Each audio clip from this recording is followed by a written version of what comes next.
ഇനി നമ്മൾ സച്ചിനിലേക്ക് തന്നെ പോവുകയാണ്. സച്ചിൻ, വിലാപയാത്ര മുൻപോട്ട് നീങ്ങിക്കൊണ്ടിരിക്കുന്നു. കുറച്ച് സമയങ്ങൾക്കകം തന്നെ കണ്ണാടിക്കലിലേക്ക് എത്തും. ഇപ്പോൾ എവിടെ വരെ എത്തിയിട്ടുണ്ട് എന്നാണ് മനസ്സിലാക്കാൻ സാധിക്കുന്നത്?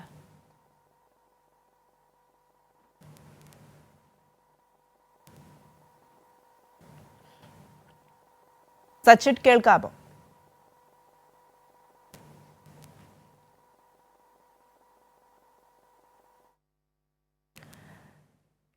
ഷിരൂർ മണ്ണിടിച്ചിലിൽ ജീവൻ നഷ്ടമായ അർജുന്റെ മൃതദേഹം ജന്മനാടായ കോഴിക്കോട് കണ്ണാടിക്കലിലേക്ക് കൊണ്ടുവന്നുകൊണ്ടിരിക്കുകയാണ്. ജില്ലാ അതിർത്തിയായ അഴിയൂരിൽ വെച്ച് സംസ്ഥാന സർക്കാരിന് വേണ്ടി മന്ത്രി AK ശശീന്ദ്രൻ മൃതദേഹം ഏറ്റുവാങ്ങിയിട്ടുണ്ട്.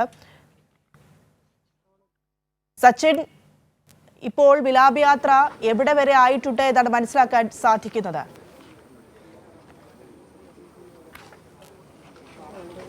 പ്രിയ, മൃതദേഹം ഏകദേശം ഒരു അരമണിക്കൂറിനുള്ളിൽ എത്തുമെന്നാണ് അറിയാൻ വേണ്ടി സാധിക്കുന്നത്. കാരണം കൊയിലാണ്ടി കഴിഞ്ഞിരിക്കുന്നു. ഇന്നലെ വൈകിട്ടോടു കൂടിയാണ് കർണാടകയിൽ നിന്നും മൃതദേഹം വഹിച്ചുള്ള ആംബുലൻസ് പുറപ്പെട്ടത്. അതായത് അവിടെയുള്ള പോസ്റ്റ്മോർട്ടം നടപടികളും DNA പരിശോധന ഫലവും മറ്റ് കാര്യക്രമങ്ങളൊക്കെ നിയമ നടപടികളൊക്കെ പൂർത്തീകരിച്ചതിന് ശേഷം ഇന്നലെ വൈകിട്ടോടു കൂടിയാണ് കർണാടകയിൽ നിന്നും മൃതദേഹം പുറപ്പെട്ടത്. നമുക്കറിയാം, 2.5 മാസത്തിലധികമായി ഈ വീട്ടിൽ നിന്നും കണ്ണാടിക്കലിൻ്റെ വീട്ടിൽ നിന്നും ഇറങ്ങിയ ആളാണ് അർജുൻ. അവിടെ നിന്നും ജോലിക്കായി കർണാടകയിലേക്ക് പോയ അർജുൻ കേരളത്തിൻ്റെ പ്രിയപ്പെട്ടവനായി മാറുന്ന ഒരു കാഴ്ചയാണ് കഴിഞ്ഞ മാസങ്ങളിലൊക്കെ കണ്ടത്. കർണാടകയിലെ ഷിരൂരിലെ ഗംഗാവലി പുഴയിൽ ഷിരൂരിലെ മണ്ണിടിച്ചിലുമായി പെട്ട് ഗംഗാവലി പുഴയിൽ അകപ്പെട്ടു പോയി മാസങ്ങൾ നീണ്ട ഒരു തിരച്ചിലിനൊടുവിലാണ് അർജുൻ്റെ വാഹനവും അതുപോലെ തന്നെ അർജുൻ്റെ മൃതദേഹ ഭാഗങ്ങളും കണ്ടെടുക്കാൻ വേണ്ടി സാധിച്ചത്. വലിയ രീതിയിലുള്ളൊരു വീഴ്ച തുടക്കം മുതൽ കർണാടക സർക്കാരിൻ്റെ ഭാഗത്തു നിന്നും ഉണ്ടായെങ്കിലും മാധ്യമപ്രവർത്തകരും അതുപോലെ തന്നെ കേരള സർക്കാരിൻ്റെയും ഭാഗത്തു നിന്നുള്ള കൃത്യമായ ഇടപെടലിൻ്റെ ഭാഗമായിട്ടാണ് അർജുൻ്റെ തെരച്ചിലിൻ്റെ കാര്യക്രമങ്ങളൊക്കെ നടന്നത്. അതിൻ്റെ ഭാഗമായി ഇന്ന് രാവിലെ തന്നെ ഈ സംസ്ഥാന സർക്കാരിന് വേണ്ടി മന്ത്രി AK ശശീന്ദ്രൻ കോഴിക്കോട് ജില്ലാ അതിർത്തിയായ അഴിയൂരിൽ വെച്ച് മൃതദേഹം ഏറ്റുവാങ്ങി 6 മണിയോട് കൂടിയാണ് മൃതദേഹം ഏറ്റുവാങ്ങിയത്.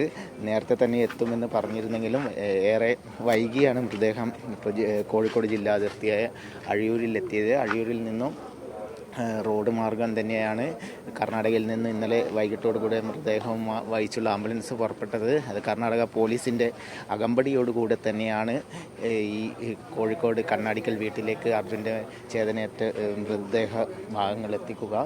ഇവിടെ നിരവധി ആളുകൾ ഇന്ന് പുലർച്ചെ മുതൽ അർജുൻ്റെ ഈ ഒരു മൃതദേഹം എത്തുന്നത് അറിഞ്ഞ് ഇവിടെ എത്തിയിട്ടുണ്ട്. അത് കേരളത്തിൻ്റെ പ്രിയപ്പെട്ടവനെ ഒരു നോക്ക് കാണാൻ വേണ്ടിയാണ് ഇത്തരം കേരളത്തിൻ്റെ വിവിധ ജില്ലകളിൽ നിന്നുള്ള ആളുകൾ പുലർച്ചെ മുതൽ ഇവിടെ എത്തിയിട്ടുള്ളത്.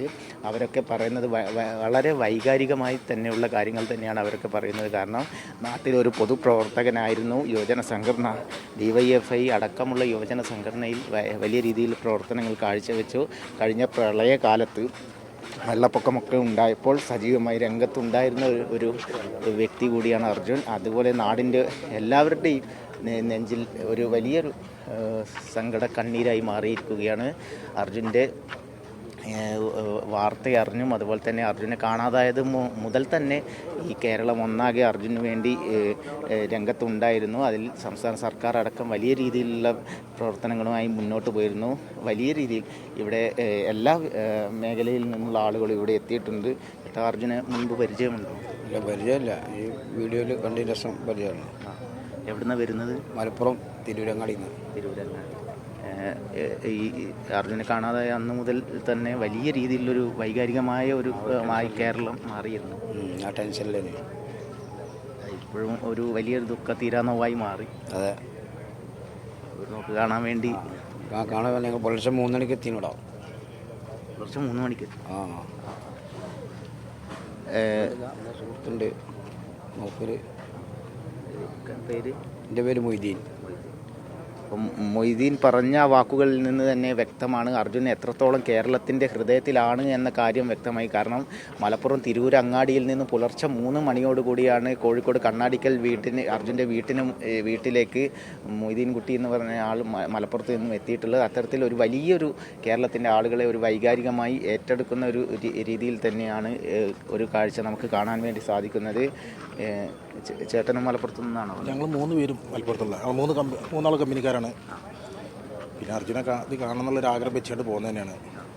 ഇനിയിപ്പോൾ വലിയൊരു ആഗ്രഹം എന്ന് പറഞ്ഞാൽ മനാഫ്ഖാനെ കാണണമെങ്കിലേ മനാഫ്ഖാർ വണ്ടി എടുക്കുകയാണെങ്കിൽ അർജുൻ്റെ ഒരു പേരിടണം എന്നുള്ള വണ്ടിമേലേ വലിയൊരു ആഗ്രഹമുണ്ട്. മനാഫ്ഖാനെ കാണണം എന്തായാലും വന്നിട്ട്. മനാഫ്ഖാനെ മുൻപ് പരിചയം നമ്മൾ പരിചയമില്ല, ഇവിടുന്ന് പരിചയപ്പെടണം. പരിചയപ്പെട്ടിട്ട് പറയണം നിങ്ങളൊരു വണ്ടി ഇറക്കുകയാണെങ്കിൽ അർജുൻ്റെ പേരിടണം എന്നുള്ള. ഇപ്പം എന്ന് പറഞ്ഞാൽ ഇനിയിപ്പോൾ എവിടെ പോയാലും ഇനിയിപ്പോൾ നമ്മൾ കച്ചവടത്തിൽ പോയാലും മൂപ്പര് വണ്ടി ഓട്ടിയാലും മൂപ്പര് കാറ്ററിങ്ങിൻ്റെ പരിപാടിയാണ്. എല്ലാവരും ചിന്ത തന്നെ അർജുന് ഇതെല്ലാവരും മനസ്സിൽ കണ്ട് കയറിയതാണ് അർജുൻ എന്നുള്ളത്. ഇനിയിപ്പോൾ ചെറിയ കുട്ടികളായാലുള്ള ഇനിയിപ്പോൾ സ്കൂൾ ഇട്ട് വന്നാലും മദ്രസ ഇട്ട് വന്നാലും എല്ലാം അർജുൻ്റെ കാര്യങ്ങൾ എന്തായി എന്നുള്ള ഒരു ചിന്തയാണ്. മാസങ്ങൾ നീണ്ട ഒരു കാത്തിരിപ്പിനൊടുവിലാണ് അവസാനം ഒരു ദുഃഖകരമായ ഇത് വരുന്നത്. വലിയ വിഷമമാണ്. ഇപ്പം എന്തായാലും വേണ്ടില്ല, പണി ഒഴിവാക്കിയാലും വേണ്ടില്ല, വന്നിട്ടേ പറ്റുള്ളൂ എന്നുള്ളൊരു അഭിപ്രായത്തിൽ പോകുന്നതാണ്. പൊലിച്ച 3 മണിക്ക് പോകുന്നതാണ് ഞങ്ങൾ 3 ആളുകൾ. മാസങ്ങൾ നീണ്ട ഒരു മുൻപ് അവൻ ഒരു കണ്ണാടിക്കൽ സ്വദേശി മാത്രമായിരുന്നു. ഇപ്പം കേരളത്തിൻ്റെ പ്രിയപ്പെട്ട അച്ഛനും തന്നെ സംഭവമല്ലേ. അർജുൻ മരിച്ചിട്ടില്ല, നമ്മളിടയിൽ ഇനിയും ജീവിച്ചിരിക്കും. അത് തന്നെയാണ് സച്ചിൻ. അർജുൻ മരിച്ചിട്ടില്ല, എല്ലാവരുടെയും മനസ്സിൽ അർജുൻ ഉണ്ട്, ജീവിച്ചിരിപ്പുണ്ട് എന്ന് തന്നെയാണ് ഓരോ വാക്കുകളും നമ്മളെ കേൾപ്പിക്കുന്നത്. പുലർച്ചെ 3 മണി മുതൽ അർജുനെ കാണാനായി അവിടെ എത്തി കാത്തു നിൽക്കുന്ന ആളുകളെയാണ് ഇപ്പോൾ നമ്മൾ കണ്ടുകൊണ്ടിരിക്കുന്നത്, കേട്ടുകൊണ്ടിരിക്കുന്നത്. അർജുൻ, മനാഫ് തുടങ്ങിയ പേരുകൾ അവരുടെയൊക്കെ സ്വന്തം ആളുകളെ പോലെ അവർ ഉച്ചരിക്കുന്ന ഒരു കാഴ്ച, അത് മനസ്സിനേറെ സന്തോഷം കൂടി നൽകുന്ന ഒരു കാര്യമാണ്. അത്രത്തോളം ആഴ്ന്നിറങ്ങിയിട്ടുണ്ട് അവരൊക്കെയും എന്നുള്ളത് ആണ് ഇതൊക്കെ വ്യക്തമാക്കി തരുന്നത്.